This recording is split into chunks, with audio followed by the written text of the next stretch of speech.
إن الحمد لله نحمده ونستعينه ونستغفره ونعوذ بالله من شرور أنفسنا ومن سيئات أعمالنا من يهد الله فلا مضل له ومن يضلل فلا هادي له أشهد أن لا إله إلا الله وحده لا شريك له وأشهد أن محمد عبده ورسوله لا نبي بعده قال الله تعالى في كتابه الكريم يا أيها الذين آمنوا اتقوا الله حق تقاته فلا تموتن إلا وأنتم مسلمون وقال الله سبحانه وتعالى يا أيها الذين آمنوا اتقوا الله وقولوا قولا سديدا يصلح لكم أعمالكم ويغفر لكم ذنوبكم ومن يطع الله ورسوله فقد فاز فوزا عظيما فإن أصدق الحديث كتاب الله وخير الهدي هدي نبينا وسيدنا ومولانا حبيبنا محمد صلى الله عليه وعلى آله وصحبه وسلم شر الأمور محدثاتها فإن كل محدثة بدعة فإن كل بدعة ضلالة فإن كل ضلالة في النار أعاذني وإياكم من النار يا عباد الله أوصيكم ونفسي بتقوى الله فقد فاز المتقون أما بعد. Para hadirin jamaah salat Jumat yang dimuliakan dan dirahmati oleh Allah Subhanahu wa taala. Alhamdulillah, segala puja, segala puji hanya kita panjatkan kepada Allah Subhanahu wa taala Rabbal alamin. Serta salawat dan salam selalu kita curahkan kepada baginda Nabi kita wa sayyidina wa maulana wa habibina Muhammadin sallallahu alaihi wa ala alihi wa sahbihi wasallam, kepada keluarganya, kepada para sahabatnya, juga orang-orang yang mengikuti dan mencintainya ila yaumil qiyamah. Ya ibadallah, usikum, saya wasiatkan kepada diri saya pribadi dan kepada seluruh jamaah agar bertakwa kepada Allah. Sesungguhnya orang-orang yang bertakwa kepada Allah Subhanahu wa taala, merekalah orang-orang yang mendapatkan kesuksesan di dunia dan di akhirat mereka. Ya ibadallah, ada satu amalan yang merupakan kunci daripada kunci-kunci surga. Bahkan dalam hadis disebutkan bahwasannya ini adalah pembeda seorang mukmin dan selain mereka.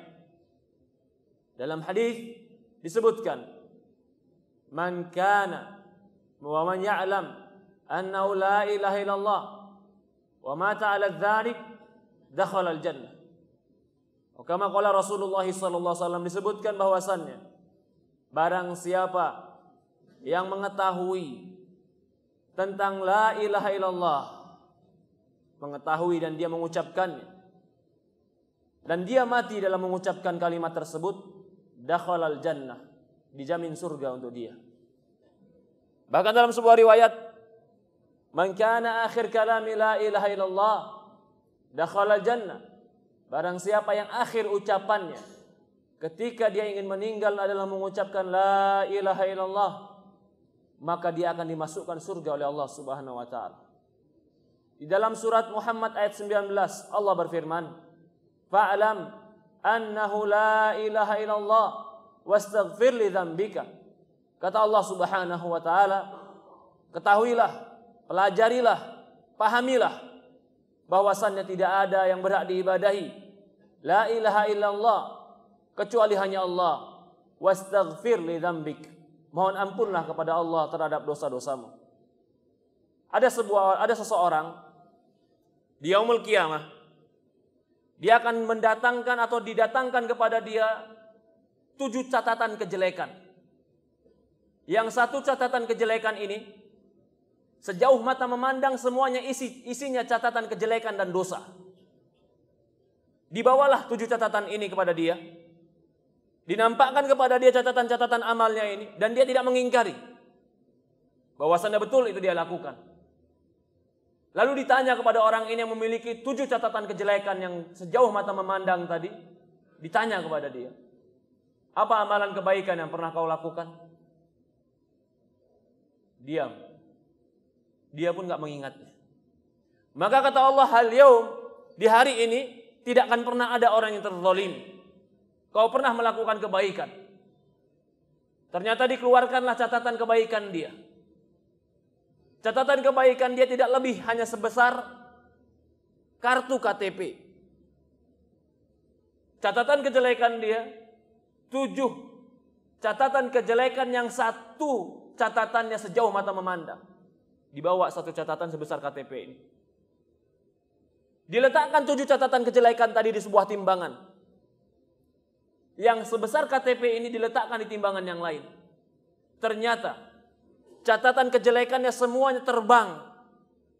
Catatan yang sebesar KTP tadi lebih berat daripada catatan-catatan kejelekan yang sejauh mata memandang. Begitu dilihat, apa yang pernah dia lakukan? Dia pernah mengucapkan la ilaha illallah. Orang yang mengucapkan la ilaha illallah itu akan memberat timbangan dia yaumul qiyamah. Walaupun dia pernah melakukan dosa, tapi tidak akan pernah orang yang mengucapkan la ilaha illallah kekal di dalam neraka Allah.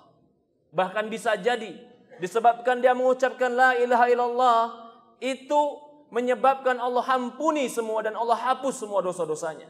Tetapi mengucapkan tentu ada konsekuensi. Mengucapkan, mendeklarasikan tentu harus tahu apa yang dideklarasikan.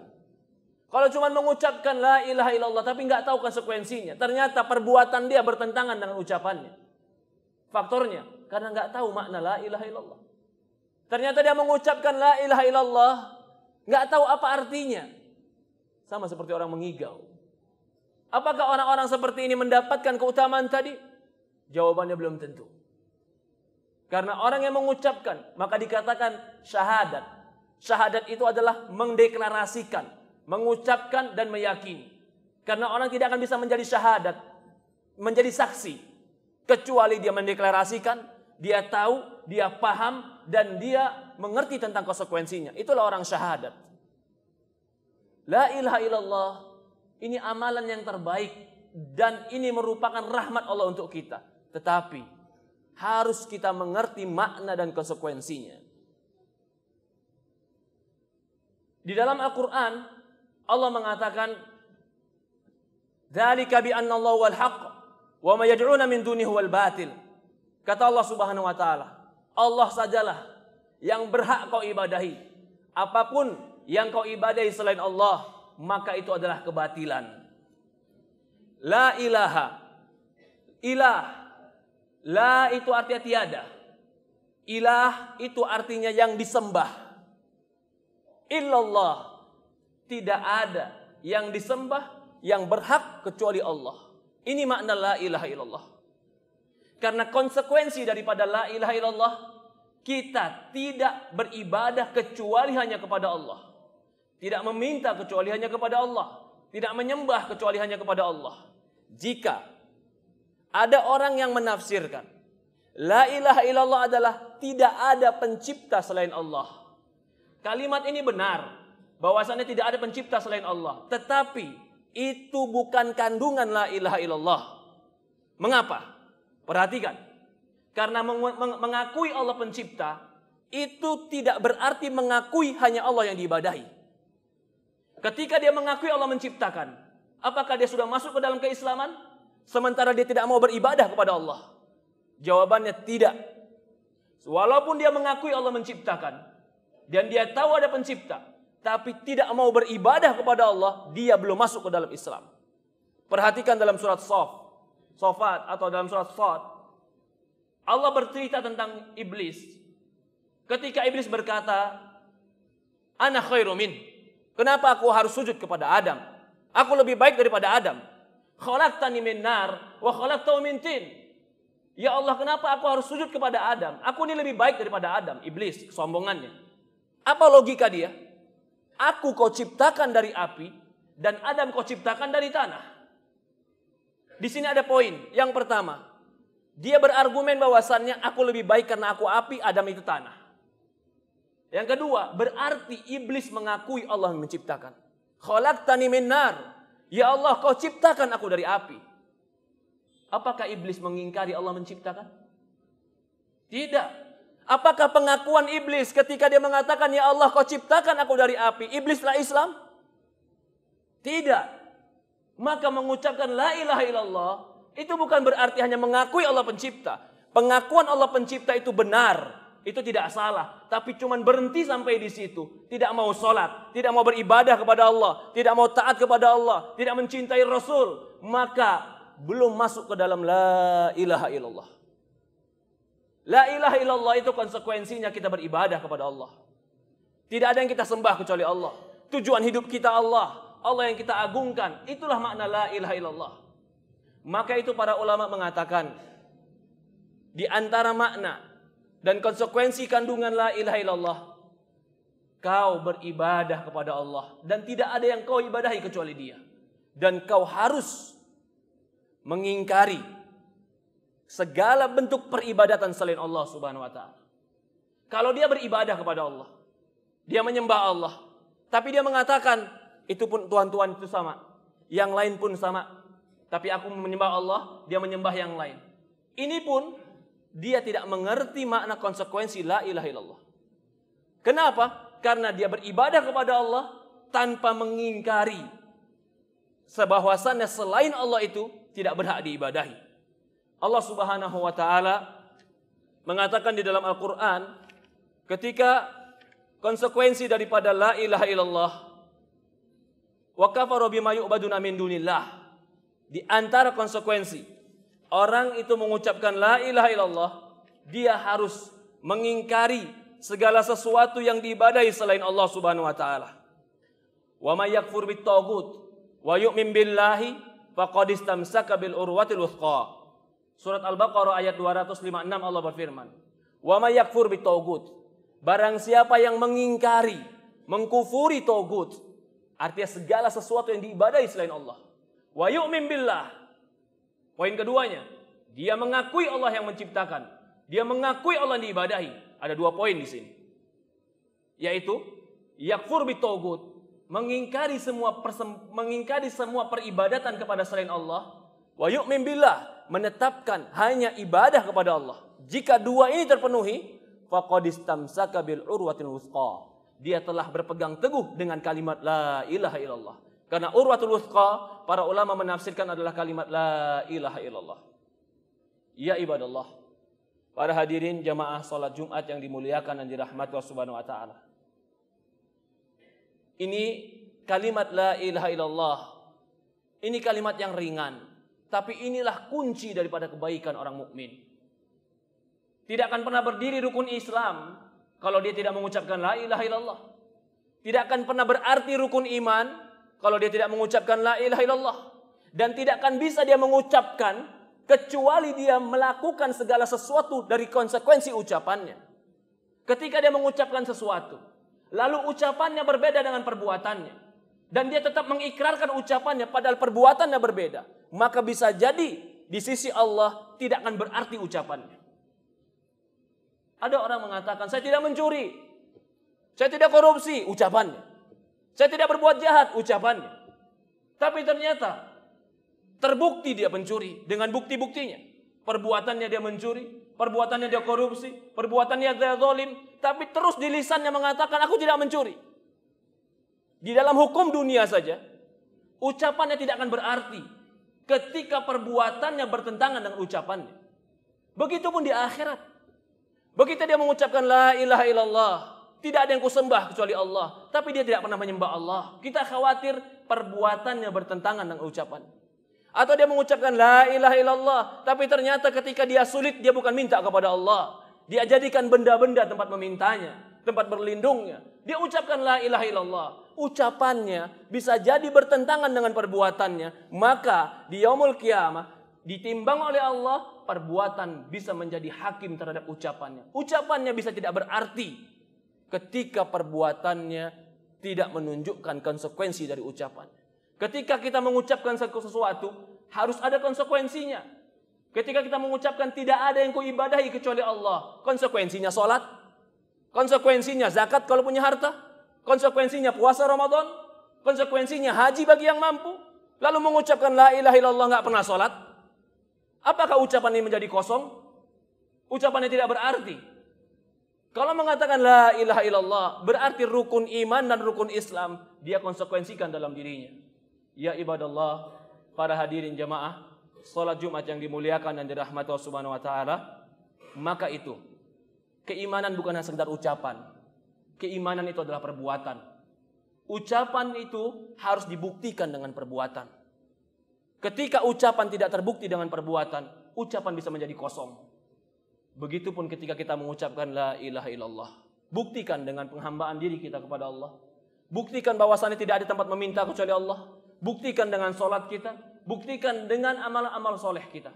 Semoga Allah Subhanahu wa taala berkahi kita. Barakallahu lakum fil Qur'anil Karim wa nafa'ani wa iyyakum bima fihi minal ayati wa dzikril hakim wa taqabbalallahu minni wa minkum tilawatuh wastaghfiruh innahu huwal ghafurur rahim.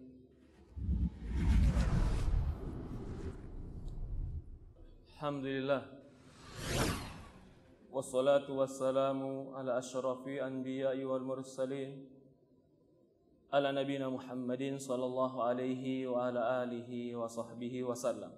Ya ibadallah, para hadirin jamaah salat Jumat yang dimuliakan dan dirahmati oleh Allah Subhanahu wa taala, tidak ada nikmat yang lebih besar dibanding nikmat Allah Subhanahu wa taala mengucapkan dan memudahkan kita untuk mengucapkan la ilaha illallah. Bayangkan, kita nggak pernah ketemu Nabi, kita nggak pernah mendengar suara Nabi, kita nggak pernah melihat dengan mata kepala kita mukjizat Nabi. Tapi Allah bukakan hati kita untuk membenarkan semua yang datang dari Nabi. Bukankah itu anugerah Allah yang terbesar? Pamannya Rasulullah, Abu Talib, tinggal bersama Nabi. Tahu betul Nabi. 40 tahun lebih Nabi tinggal bersama dia. Dia tahu kejujuran Nabi. Dia tahu akhlak Nabi. Tapi ketika akhir hayatnya Nabi datang kepada dia, ya ammi, pamanku, qul la ilaha illallah. Wahai pamanku, ucapkan la ilaha illallah. Uhajulaka biha indallah. Kalau kau ucapkan la ilaha illallah ini pamanku, aku punya hujah, aku punya alasan, aku punya argumen nanti di hadapan Allah untuk membelamu pamanku. Di akhir ayat pamannya Rasulullah SAW tidak mau mengucapkan la ilaha illallah.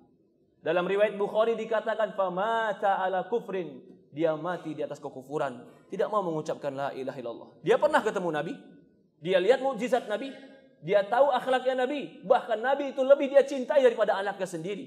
Tapi Allah tidak memberikan taufik kepada dia. Sampai turunlah ayat Al-Quran, innaka la tahdi man ahbabta walakinnallaha yahdi man yasha. Kata Allah Subhanahu wa taala, ya Muhammad, kau tidak akan pernah bisa memberikan, membagikan, mengasih hidayah kepada orang yang kau cintai. Tapi Allah lah yang memberikan hidayah kepada orang yang Allah cintai. Ini nikmat Allah yang besar kepada kita. Kita diberikan oleh Allah keterbukaan hati. Bahkan sebagian kita, kebanyakan kita lahir dalam ucapan la ilaha illallah. Ini lebih besar daripada dunia dan seisinya. Karena ini akan menyelamatkan kita dari api neraka Allah Subhanahu wa taala. Tapi konsekuensi dari ucapan ini jaga. Keharusan dari ucapan ini itu adalah kita menghambakan diri kepada Allah. Kita sholat, kita tidak menghambakan diri kecuali hanya kepada Allah Subhanahu wa taala. Ya ibadallah, para hadirin jamaah sholat Jumat yang dimuliakan dan dirahmati Allah Subhanahu wa taala.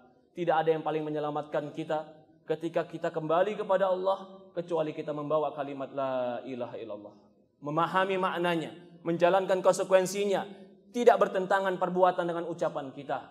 Maka kalau ini yang kita bawa, mudah-mudahan seandainya ada 7 catatan-catatan dosa yang besar, kalau kita membawa la ilaha illallah, Allah akan memasukkan kita ke dalam surga. Barakallah, Allahumma salli ala Muhammad wa ala Muhammad kama sallaita ala Ibrahim wa ala Ibrahim innaka Hamidul Majid. Allahumma nas'aluka al-huda wat tuqa wal afafa wal ghina. Ya muqallibal qulub, tsabbit qulubana ala dinika wa tsabbit qulubana ala ta'atik. Ya arhamar rahimin, irhamna waghfir lana wa liwalidayna warhamhuma kama rabbayana shaghira. يا أرحم الراحمين. اللهم أعنا على ذكرك وشكرك وحسن عبادتك.